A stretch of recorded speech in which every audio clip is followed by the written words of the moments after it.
Hello friends, myself Professor Khemchand Surana. So in previous sessions we have started the antiviral agents.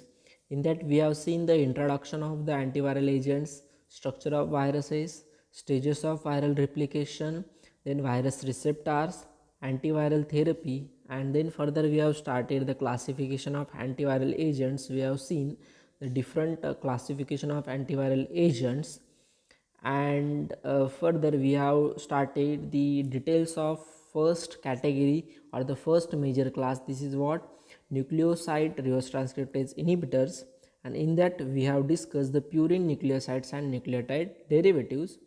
Then the details of means metabolism, then mode of action, then their SAR structure activity relationship, and adverse effect of these purine nucleosides and nucleotide derivatives we have discussed in last session. Now today we will discuss or the start with the further major categories of these antiviral drugs. Further major classes we will discuss today. So in first nucleoside reverse transcriptase inhibitor, we have seen the purine nucleosides and nucleotide derivatives. Again, the second subclass in this category is pyrimidine nucleosides and nucleotide derivatives. So first one is purine nucleoside derivatives and second one is pyrimidine nucleoside derivatives. So in case of these pyrimidine nucleoside derivatives, so iodoxuridine, trifluridine and cidofovir is the example. So pyrimidine is what the basic structure in this category. You can see the pyrimidine basic structure of these pyrimidine nucleosides and nucleotide derivatives.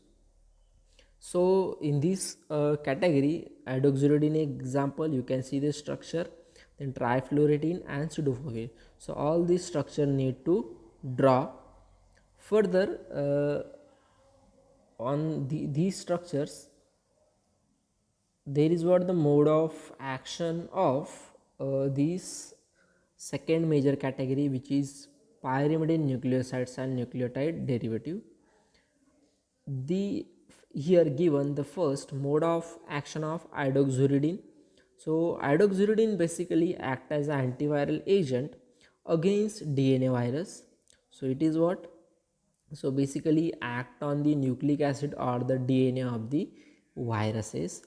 So this is what antiviral agent act through the DNA virus. So it is phosphorylated by thymidine kinase to active form, to convert into the active form, that is what triphosphate form. So initially what happened, this iodoxuridine will phosphorylated by the thymidine kinase enzymes, and which will gives the active form of this iodoxuridine, which is iodoxuridine triphosphate. So this phosphorylated drug inhibit HVS DNA polymerase enzyme. So whatever the HSV DNA polymerase enzyme is there, so which will inhibit this drug, which is necessary for synthesis of viral DNA. Means for formation of these new virus, basic requirement is what, formation of new viral DNA. In that there is what enzyme DNA polymerase is there, which is required for this DNA synthesis. So whatever this iodoxuridine will be phosphorylated and inhibit this HSV DNA polymerase enzyme. The ability of iodoxuridine, whatever these derivative, which is called iodoxuridylic acid substituent for iodoxythymidinic acid in this of viral DNA, may be due to the similar van der Waals radii of the iodine and thymidine methyl group.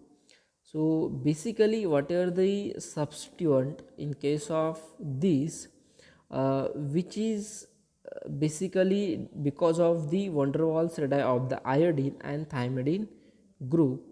So this is what the mode of action, just simply need to remember, it will inhibit the viral synthesis of viral DNA by inhibiting DNA polymerase enzyme by the phosphorylation of this iodoxuridine into the active form, that is called iodoxuridine triphosphate. So this is what the mode of action of this iodoxuridine which is what pyrimidine nucleosides and nucleotide derivative.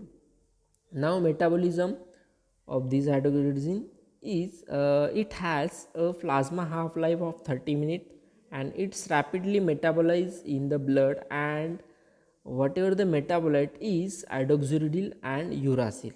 So initially whatever the plasma half life is 30 minutes of this drug, and which will metabolize in the blood basically, and after metabolism hydroxyuracil and uracil. So these are what two active metabolites. And now second or the third major third subclass from this nucleoside reverse transcriptase inhibitor is thiosemicarbazones. Thiosemicarbazones example is methicillin. You can see the structure methicillin. Just need to draw and practice this. So the mode of action of these whatever methicillin is they will interfere with the translation of mRNA message at the ribosome and preventing the synthesis of protein. So whatever the these methicillin, they will work on the translation process, means they will interfere the translation of mRNA and at ribosome basically, and they were preventing the protein synthesis. So this is what mode of action of this methicillin. So several analogs of this methicillin has been developed. For example, R is equal to H and R is equal to ethyl group will be there. So they were possesses activity against variola, neurovacina, smallpox in case of mice, Ross sarcoma virus, and Vaccinia journalista. So these are what the different species of the viruses. So different derivatives has been synthesized. So now the next major class of these nucleoside reverse transcriptase inhibitor is adamantane amines. Adamantane amines or adamantane derivatives. So the basic structure is given over here. You can see symmetrical tricyclic primary amine is, this is what symmetrical tricyclic primary amine. You can see the basic structure of these adamantane amine. So again different examples with R substituent given, the table is given over here. So at R you can see the basic structure. So at R, in case of amantadine there is what NH2 is there. In case of rimantadine there is CH3 NH2 is there. Then somantadine CH2 C CH3 CH3 NH2, and tromantadine NHCO CH2O CH2 CH2 and CH3 CH3 is there. So these are what the different adamantane derivatives. Just draw the all structures in your notebook and practice them. So further the mode of action of these amantadine hydrochloride, first drug, which is what at R position there is what NH2 is there. So amantadine hydrochloride, one adamantane amine hydrochloride we can call also. So is symmetrical tricyclic primary amine that inhibit penetration of RNA virus particles into the host cells. So basically these drugs are preventing the RNA virus particles into the host cells, means after attachment of the virus to the host cell there is what penetration. So these amantadine or adamantane derivatives will inhibit the penetration into the host cell. It also inhibits the early stage of the viral replication by blocking the uncoating of viral genome. So also they will prevent what early stage of viral replication, and blocking the uncoating means after penetration there is what uncoating process is there. So also uncoating also prevented by this amantadine hydrochloride. So recent studies suggest that adamantadine inhibits viral replication by blocking the influenza A virus M2 proton selective ion channels. So in recent studies you can see they will also inhibit what viral replication in case of the influenza viruses, and also M2 proton selective ion channel is also there. So this is what the mode of action of amantadine hydrochloride. Side effect of these amantadine hydrochlorides are, so basic CNS symptoms are there: nervousness, confusion, headache, drowsiness, insomnia, depression, hallucinations. So these are what all related to CNS. Then gastrointestinal GI side effects, which include nausea, diarrhea, constipation, and anorexia. So these are what the all side effects in case of GI. Then convulsion and coma occurs with high doses, and in patients with cerebral atherosclerosis and convulsive disorders were there. So some atherosclerosis you can see and convulsive disorders you can see in case of these high doses of amantadine. Then some serious reactions such as depression, orthostatic hypotension, psychosis, urinary retention, and congestive heart failure also seen in case of these amantadine.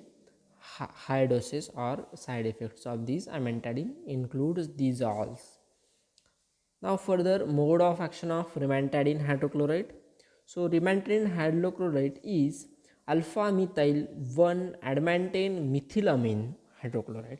So the another name is what? Alpha methyl 1 adamantane methylamine hydrochloride is synthetic adamantane derivative that is structurally and pharmacologically related to adamantane.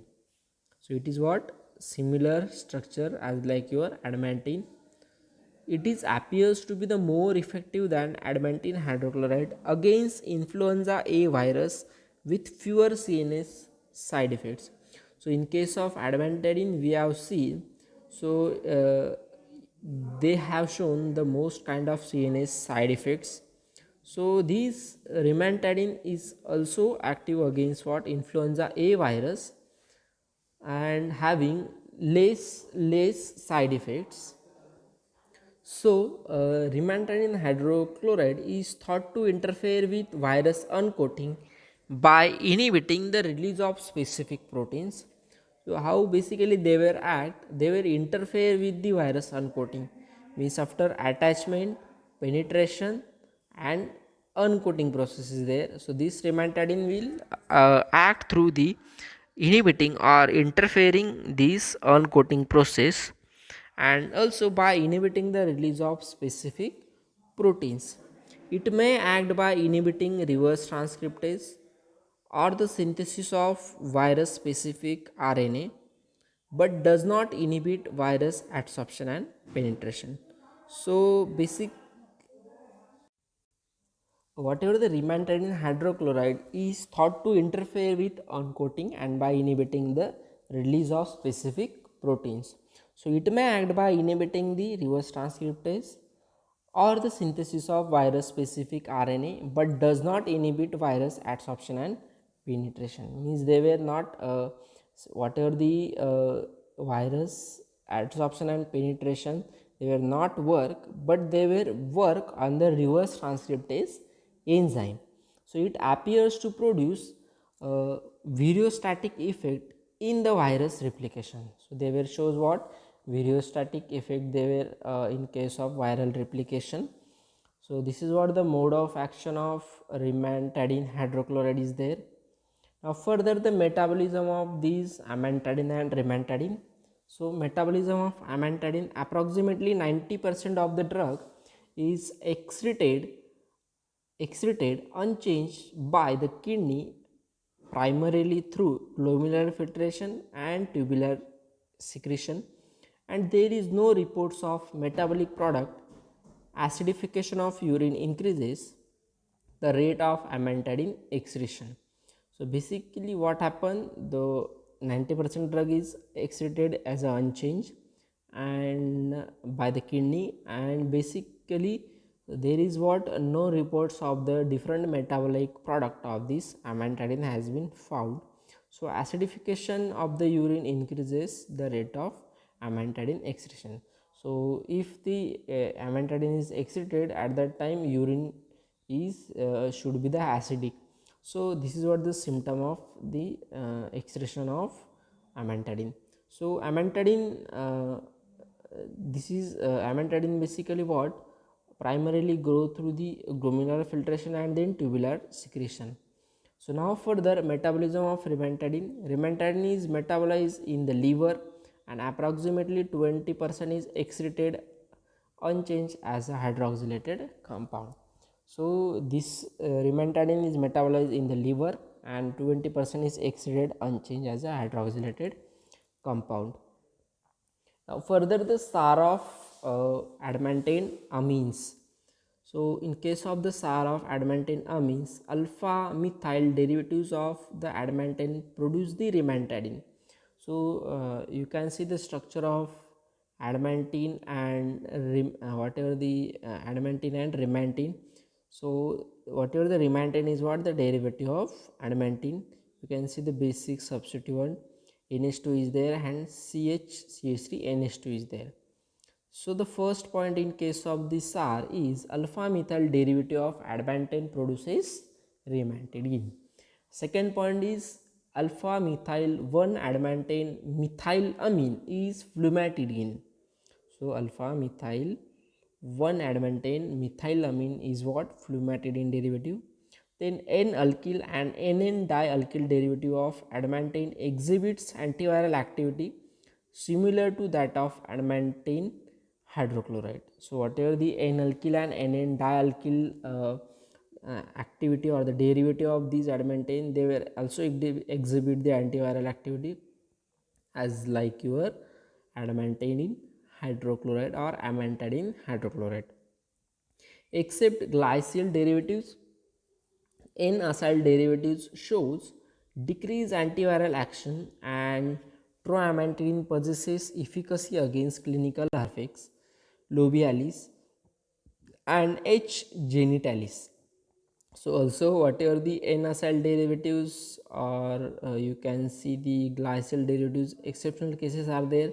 So they are having less antiviral activity, but whatever the tromantadine derivatives or the tromantadine example of this adamantane class, they are having efficacy against clinical herpes labialis and H. genitalis. So replacement of the amino group with OH, SH, CN. So you can see the NH2 group in case of adamantine. So replacement of these NH2 with OH, SH, CN or halogen produces inactive compounds. So if we will replace this NH2, they were converted into inactive compounds. So this NH2 is essential for activity. So optical isomers and the racemic mixture of rimantadine are equally active. Influenza A2 virus is more susceptible to adamantane spiro 5 pyrrolidine derivative. So whatever their optical isomer and racemic mixture of the rimantadine, they were equally active, means optical isomer is also active and racemic mixture is also active. So influenza A2 virus is more susceptible to adamantane spiro 5 pyrrolidine derivative. Whatever the spiro derivative of these adamantane class is active against the influenza A2 virus. So this is what the adamantane derivatives. Now further classes of these antiviral drugs will discuss in next session. Till that, thank you and happy